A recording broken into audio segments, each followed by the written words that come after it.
नमस्कार, आप सभी का स्वागत है यूट्यूब चैनल कुमार फाइनेंस पर। अगर आप फर्स्ट टाइम विजिटर हैं इस चैनल पर या अब तक आपने इसको सब्सक्राइब नहीं किया है, चैनल को सब्सक्राइब करके बेल आइकन का बटन जरूर प्रेस करें ताकि फ्यूचर में आने वाले हर वीडियो का नोटिफिकेशन आपको मिलती रहे। दोस्तों, पेटीएम का नाम तो आपने सुना ही होगा क्योंकि 2018 में एक नोटबंदी आई थी। उसके बाद ऑनलाइन पेमेंट का सिस्टम काफी तेजी से मार्केट में बढ़ा था और इस ऑनलाइन पेमेंट के लिए पेटीएम एक मेजर प्लेयर बन के आया क्योंकि ये एक ऐसा पेमेंट बैंक या मर्चेंट था जिसके थ्रू आप पेमेंट कर सकते हैं सामने वाली पार्टी को। करंट टाइम में चाहे किसी दुकान से आप कोई परचेज कर रहे हैं या किसी को पैसा आपको ट्रांसफर करना है, पेटीएम के थ्रू आप आसानी से कर सकते हैं। वैसे देखा जाए तो पेटीएम जब इनकॉर्पोरेट हुआ था ये ऑनलाइन रिचार्ज प्लेटफॉर्म के तौर पे काम करता था। उसके बाद कुछ रिटेल ऑनलाइन सेल का भी काम किए, लेकिन फाइनली करंट टाइम में इसका एग्जिस्टेंस ऑनलाइन पेमेंट के लिए है। और अक्रॉस द इंडिया अगर आप देखेंगे तो मैक्सिमम शॉप्स पे पेटीएम का कार्ड आपको देखने को मिल जाएगा, जिसके थ्रू आप किसी भी परचेज के अगेंस्ट में पेमेंट कर सकते हैं या ऑनलाइन पैसा ट्रांसफर कर सकते हैं। पेटीएम का स्टॉक मार्केट में लिस्टिंग हुए भी अभी 1 साल नहीं हुआ था, लेकिन जिस प्राइस पर इसका आईपीओ आया था पहले दिन ही ये काफी डिस्काउंटेड रेट पर इसकी ओपनिंग हुई और तब से आज तक देखेंगे तो इसके शेयर प्राइस में काफी ज्यादा गिरावट दर्ज हो चुकी है। हालांकि अगर इसके हाईएस्ट प्राइस से देखेंगे तो आपको करीब 60% से ज्यादा का गिरावट देखने को मिलेगा, लेकिन जो इसने लो बनाया है वहां से ये शेयर 40% तक का रिकवरी कर चुका है। क्या पेटीएम का शेयर जो 197 कम्युनिकेशन के नाम से स्टॉक मार्केट में लिस्टेड है करंट लेवल पर बाई किया जा सकता है फ्यूचर में अच्छे रिटर्न के लिए? आने वाले टाइम में इस कंपनी के बिजनेस का प्रोस्पेक्ट कैसा बन रहा है? हाल फिलहाल ही इसके कुछ ऑफिस में ईडी का रेड भी पड़ा था, वो किस लिए था और कमिंग 1 से 2 सालों में इस शेयर का क्या टारगेट प्राइस हो सकता है, ये पूरा डिटेल इस वीडियो में जानने के लिए स्टार्ट करते हैं इसका स्टॉक और फंडामेंटल एनालिसिस। सबसे पहले हम जान लेते हैं पेटीएम के ऑफिस पे क्यों आखिर ईडी का रेड पड़ा था। जैसा कि आप हेडलाइन पढ़ सकते हैं, चाइनीज लोन ऐप के सीडी searches premises of Paytm, Razorpay और कैश फ्री। पेटीएम के जो प्रोमोटर्स है उसमें से कुछ चाइनीज कंपनी है जिनका स्टेक काफी मेजर है और ईडी के पास कुछ ऐसा इंफॉर्मेशन था कि पेटीएम में जो कुछ मर्चेंट है वो गलत तरीके से पैसे का ट्रांजैक्शन कर रहे हैं। यानी कुछ मर्चेंट ऐसे हैं जो पेटीएम में रजिस्ट्रेशन के टाइम अपना एड्रेस दे रखे हैं, वो एक्चुअल नहीं है। हालांकि इसका रिजल्ट क्या निकल कर आया अभी तक ये क्लियर नहीं है। अगर इसके बारे में कोई अपडेट आता है जरूर मैं कोशिश करूंगा वो डिटेल आपके साथ शेयर करूं। दोस्तों, शायद आपको आइडिया होगा पेटीएम का एक्चुअल नाम 197 कम्युनिकेशंस लिमिटेड है और इसी नाम से ना सिर्फ ये कंपनी चलती है बल्कि स्टॉक मार्केट भी रजिस्ट्रेशन या इसका लिस्टिंग इसी नाम से है। साल 2000 में ये कंपनी इनकॉर्पोरेट हुई थी और ये एक इंडिया की लीडिंग डिजिटल इकोसिस्टम कंज्यूमर और मर्चेंट के लिए है।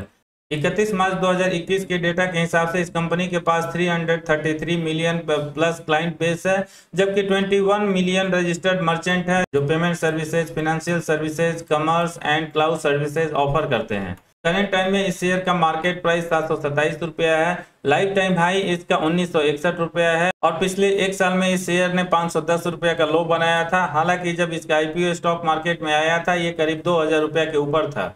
करंट टाइम में मार्केट कैप इसका 47,186 करोड़ रुपया है। स्टॉक भी अभी यहाँ पर नहीं दिया हुआ है। रिटर्न ऑन कैपिटल एम्प्लॉयड का परसेंटेज इसका -21 है, जबकि रिटर्न ऑन इक्विटी भी आपको -22% के आसपास देखने को मिलेगा। बुक वैल्यू इसका मात्र 211 है और उस पॉइंट ऑफ व्यू से देखें तो स्टॉक भी आपको काफी ज्यादा निगेटिव नजर आएगा। पेटीएम अपने फील्ड में मार्केट लीडर है, बावजूद इसके प्रॉस का लिस्ट इसके कॉन्स लिस्ट से कम है। यानी कंपनी के फेवर में जो चीजें जा रही है वो कम है, जबकि जो अगेंस्ट में फिलहाल रन कर रही है वो उसका लिस्ट लंबा है। प्रॉस में जो फिलहाल 3 चीजें निकल कर आ रही है, कंपनी ने अपने कर्ज को कम किया है, अब ये कंपनी ऑलमोस्ट डेट फ्री हो चुकी है और ऐसा एक्सपेक्ट किया जा रहा है आने वाले क्वार्टर में इसका रिजल्ट बेटर रहने वाला है। जबकि कॉन्स के लिस्ट पर नजर डाले तो यहाँ पर 4 चीजें निकल कर आ रही है। इस कंपनी का शेयर प्राइस इसके बुक वैल्यू से करीब 3.5 गुना ज्यादा चल रहा है। कंपनी का इंटरेस्ट कवरेज रेशियो काफी लो नजर आ रहा है। इसका रिटर्न ऑन इक्विटी काफी पुअर और -25% के आसपास है जो पिछले 3 साल से चलते आ रहा है और कंपनी का कॉस्ट ऑफ बोरोइंग काफी हाई नजर आ रहा है। क्वार्टरली रिजल्ट पर नजर डाला जाए तो कुछ मामलों में कंपनी जबरदस्त परफॉर्मेंस करती हुई नजर आ रही है, जबकि कुछ चीजें अभी भी स्टेबल नजर आ रही है। नेगेटिव पॉइंट ऑफ व्यू से अगर आप देखें तो सेल्स इसका सितंबर 2020 में जो 617 करोड़ था बढ़ के जून 2022 में 1245 करोड़ तक पहुंच चुका है ऑपरेटिंग प्रॉफिट जो निगेटिव 435 करोड़ था वो बढ़ के निगेटिव 632 करोड़ तक आ चुका है। यानी कंपनी का सेल्स भले ही इस पीरियड में बढ़ा है, लेकिन ऑपरेटिंग प्रॉफिट में प्रॉफिट की जगह अभी भी कंपनी लॉस की है। ओपीएम परसेंटेज भी आपको लगातार निगेटिव नजर आएगा। हालांकि यहाँ पर थोड़ा सा इंप्रूवमेंट होता हुआ दिखेगा, क्योंकि ये निगेटिव 70% जो सितंबर 2020 क्वार्टर रिपोर्ट के हिसाब से था वो कम होकर निगेटिव 51% के आसपास हो गया है। अगर हम इसके एनुअल रिपोर्ट को देखें तो यहाँ पर भी प्रॉफिट एंड लॉस स्टेटमेंट में कंपनी का सेल्स तो बढ़ता हुआ नजर आएगा, लेकिन ऑपरेटिंग प्रॉफिट हो या ओपीएम परसेंटेज हो अभी भी काफी निगेटिव बना हुआ है।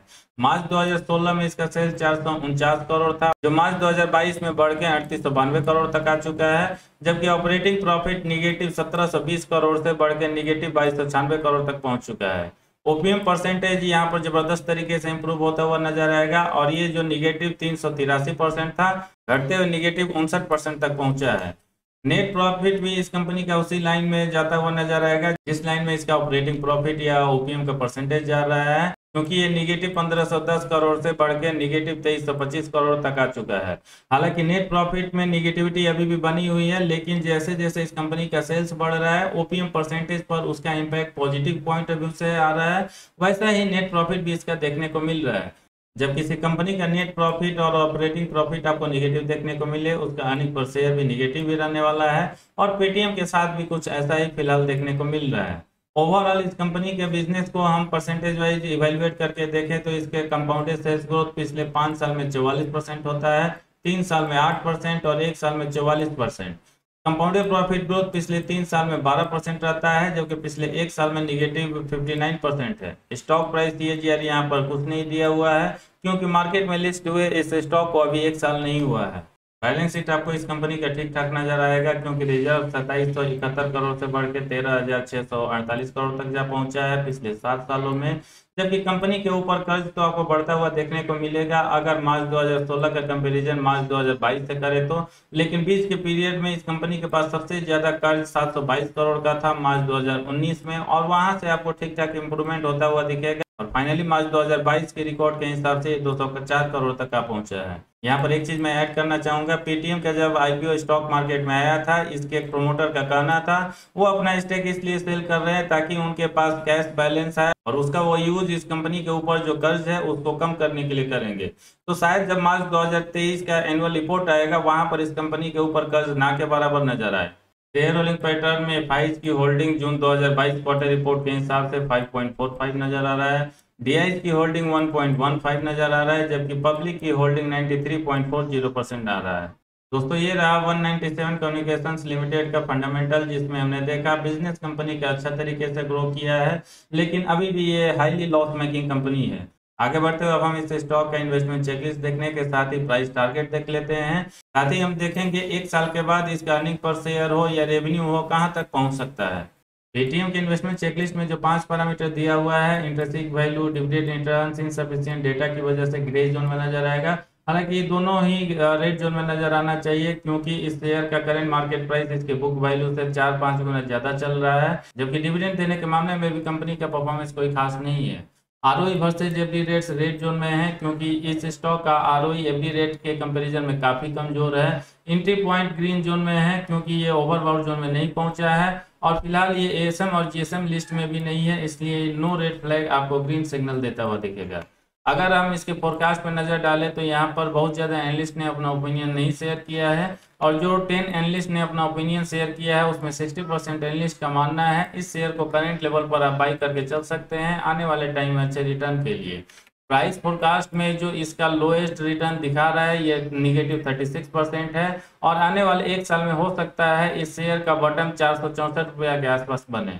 इस पीरियड में आपको मीडियन रिटर्न 41.59% का मिल सकता है, और शेयर प्राइस इसका 1029-30 रुपया तक जा सकता है। जबकि सब कुछ अगर अच्छा रहा 197 कम्युनिकेशंस लिमिटेड के बारे में, ये आपको ऑलमोस्ट 100% के आसपास रिटर्न दे सकता है सितंबर 2023 तक, और इस पीरियड में आपको ये शेयर 1444-45 रुपया तक जाता हुआ पहुंच सकता है। रेवेन्यू फोरकास्ट यहाँ पर आपको जबरदस्त देखने को मिलेगा, जो मार्च 2023 तक के लिए प्रेडिक्ट किया गया है। लोएस्ट इसका रेवेन्यू फोरकास्ट जो दिखा रहा है ग्रोथ पॉइंट ऑफ व्यू से ये मिनिमम 24.58% होना चाहिए, मीडियम साइड में 61% के आसपास होना चाहिए, जबकि बेस्ट सिनेरियो में ये 92% के रेट से ग्रो कर सकता है। अर्निंग पर शेयर आपको लोएस्ट साइड में निगेटिव 11.43% दिखा रहा है, मीडियन साइड में करीब 6% के आसपास ग्रो होता हुआ दिख रहा है, जबकि बेस्ट सिनेरियो में ये 59% के रेट से ग्रो कर सकता है। दोस्तों फाइनली मैं अगर अपने ओपिनियन की बात करूं, क्या 197 कम्युनिकेशंस लिमिटेड के शेयर को करंट लेवल पर बाई किया जा सकता है फ्यूचर में अच्छे रिटर्न के लिए? मैं यहाँ पर बताना चाहूंगा पॉजिटिव चीज जो इस कंपनी और इस शेयर के फेवर में जा रही है, इसने अपने लो से 40% तक का रिकवरी किया है, जबकि निगेटिव चीज ये है पिछले एक साल में इस शेयर ने अपने हाई से करीब 55% के आसपास नीचे ट्रेड कर रहा है।